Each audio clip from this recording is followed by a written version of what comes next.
नमस्कार। आज आपण कधीच न पाहिलेल्या रोजच्या कामामध्ये मदत करणाऱ्या महत्त्वाच्या टिप्स आणि ट्रिक्स बघणार आहोत। नक्कीच व्हिडिओ शेवटपर्यंत बघा। आवडल्यास मित्रपरिवारासोबत शेअर करायला विसरू नका।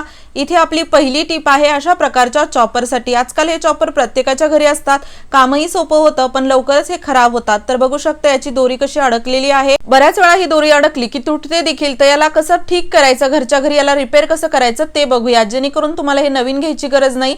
तर आता इथे बघू शकता मी खाली जे स्क्रू आहेत ते काढत आहे। अगदी प्रत्येक डिझाइनच्या या चॉपरला अशा प्रकारे झाकणावरती स्क्रू असतात, तर ते आपण सहज चाकूच्या मदतीने अशा प्रकारे काढू शकतो।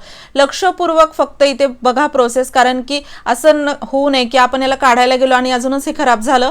तर आता बघा हे थोडंसं आतमध्ये असं आपण याला ओपन केलेलं आहे। तर ओपन करता क्षणीच हा आतमधला भाग गोल फिरला गेला आणि यामधील दोरी अडकलेली पूर्णपणे अशा प्रकारे सेल झाली। आणि आता मी याला ओढून देखील बघत आहे, तर बघू शकता व्यवस्थित हे काम करत आहे।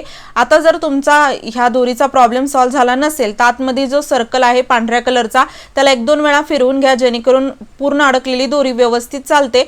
आता जर तुमची दोरीच तुटली असेल तर या ठिकाणी त्याच दोरीच्या आकाराची दुसरी दोरी घेऊन देखील तुम्ही या ठिकाणी बसू शकता।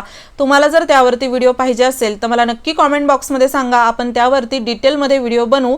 आणि आता बघू शकता इथे मी याला व्यवस्थित ठीक करून परत यामध्ये जे आपले स्क्रू होते ते लावलेले आहेत। अगदी सहज सोपं काम आहे। तुम्ही जर या अगोदर असं काही केलं नसेल तरी करू शकता, कारण की प्रत्येक गृहिणीला असे छोटे मोठे काम आलीच पाहिजेत। यामुळे भरपूर पैशांची बचत होते आणि वेळही वाचतो, कारण की बाहेर ठीक करायला गेलं तर एक तर कोणी ठीक करत नाही, भरपूर पैसे लागतात आणि वेळ लागतो। पण घरच्या घरी बघू शकता चॉपर किती व्यवस्थित पहिल्यासारखं चालत आहे। नक्कीच तुम्ही पण ट्राय करा आणि आवडलं असेल तर शेअर करा। यानंतरची आपली टिप आहे नवीन रुमालासाठी। आता बघा नवीन कपडा आणला की असा कडक असतो, नवीन कपडा कधीच घालू नये, त्याला एकतर धुवून घालावं किंवा अशा प्रकारचे जे रुमाल असतात याला जर आपण धुवून वापरलं नाही तर अगदी याने काहीच पुसल्या जात नाही, पाणीच यामध्ये बसत नाही आणि वापरायला देखील खूपच जास्त असा हा कडक असल्यामुळे त्वचेला घासल्या जातो। तर त्यासाठी याला मऊ करायचं असेल तर साधं पाणी घेऊन चालणार नाही, पाण्यामध्ये टाकायचं थोडंसं मीठ आणि मीठ टाकून हे रुमाल किंवा इतर कपडा तुम्हाला जर सॉफ्ट करायचा असेल, जसं की लहान मुलांचे कपडे टोचतात अशा प्रकारे कडक असतील तर त्यांना मिठाच्या पाण्यात असं भिजवून ठेवायचं। यामुळे 2 फायदे होतात, एक तर या गोष्टी निर्जंतुक होतात, लहान मुलांचे कपडे देखील निर्जंतुक होतात मिठाने। आणि 5 मिनिट याला असं ठेवायचं, 5 मिनिटानंतर याला काढून नॉर्मल पाण्याने स्वच्छ धुवायचं। नवीनच असल्यामुळे साबण लावायची गरज नाही, पण मिठाच्या पाण्यात घातल्यामुळे अगदी मऊ हे कपडे होतात आणि याचा कलर देखील जात नाही, कलरफुल कपडे असतील तर। नक्की ट्राय करा। आणि हो, तुम्ही हा व्हिडिओ कोणत्या गावातून किंवा शहरातून बघत आहात ते मला कमेंट बॉक्समध्ये नक्की सांगा, जेणेकरून माझा व्हिडिओ कुठे कुठे पोहोचला मला ते कळेल। यानंतरची आपली टिप आहे पोहेसाठी। तर इथे बघा आता पोहे आपण जसं बाजारातून भरपूर घेऊन येतो, कारण की नाश्त्याला हमखास बनवले जातात। पण आता पावसाळ्यामध्ये काय होतं, जास्त जर तुम्ही काही असे अन्नपदार्थ साठवून ठेवले तर त्यामध्ये ओलसरपणा आला की ते लवकरच खराब होतात। जिथे ऊन येत नाही तिथे तर या गोष्टी खूप लवकर खराब होतात। तर कोणतीही पावसाळ्यामध्ये एखादी वस्तू बाहेरून आणली तर ती अगोदर उन्हामध्ये वाळायला ठेवा। ऊन नसेल तर पंख्याखाली का होईना रात्रभर ठेवा, जेणेकरून यामधील ओलसरपणा निघून जातो।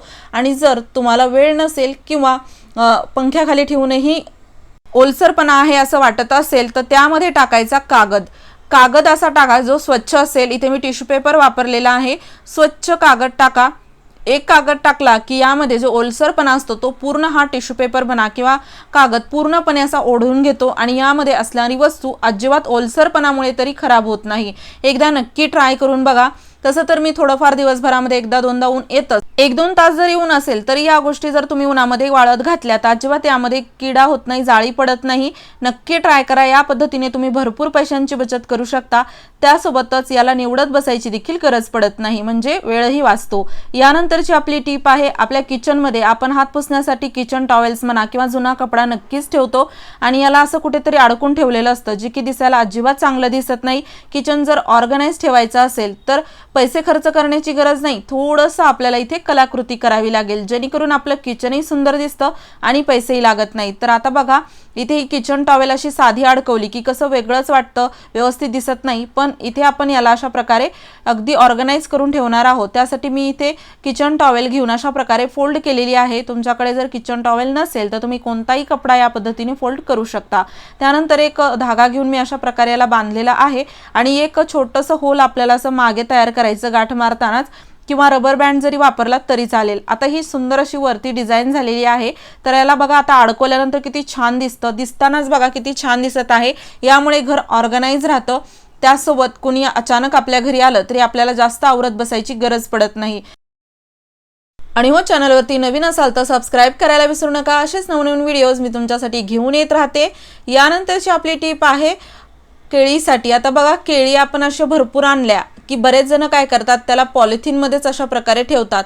तर त्या पॉलिथिन मध्ये जर तुम्ही ठेवल्या तर अगदी एका दिवसातच या काळ्या पडायला लागतील किंवा लवकरच त्या खराब होतील।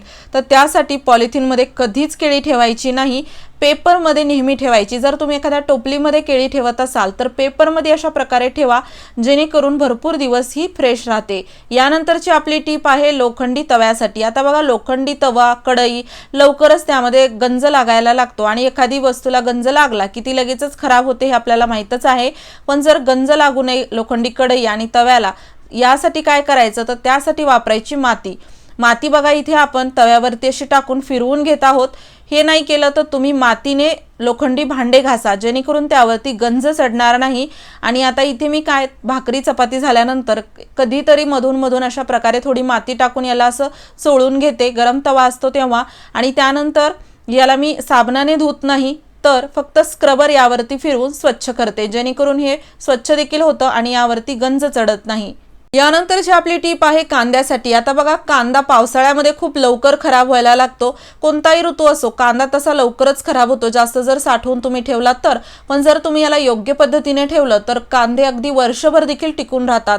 तर बघा आता इथे कांदे कसे ठेवलेले आहेत, एका जी प्लास्टिकचं पोतं असतं त्यावरती हे असे ठेवलेले आहेत। आणि कांदे किंवा इतर वस्तू तुम्ही जर प्लास्टिकच्या पोत्यामध्ये घालून ठेवली किंवा वरती जरी ठेवली तरी ते लवकरच खराब होतात, कारण की यामध्ये आलेली जी ओलसरपणा म्हणा किंवा थोडंसं जे मॉइश्चर असतं ते शोषून घेतल्या जात नाही, यामध्येच ते राहतं आणि त्यामुळे या वस्तू लवकर खराब होतात।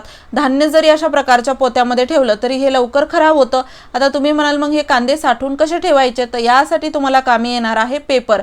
कधीही कांदे जास्त दिवस टिकून ठेवायचे असतील तर खाली अशा प्रकारे प्लास्टिकची कॅरी बॅग, पोतं न ठेवता किंवा एखादं जे मोठं प्लास्टिकचं जे चवाळं असतं त्यावरती भरपूर जण कांदे किंवा इतर काही वस्तू ठेवतात, तर त्यामुळे त्या लवकर खराब होतात। तर त्यासाठी इथे आपल्याला पेपर वापरायचा आहे। कितीही कांदे असू द्या त्याप्रमाणे पेपर कमी जास्त घ्या, किंवा एखाद्या छोट्या टोपलीमध्ये जरी तुम्ही पेपर टाकून कांदे असे ठेवले तरी चालतात। ही आहे पेपरची कमाल, कारण की पूर्ण ओलसरपणा पाण्याचा जो पण भाग असतो तो ओढून घेतो आणि यामुळे यामध्ये ठेवलेल्या वस्तू भरपूर दिवस टिकून राहतात।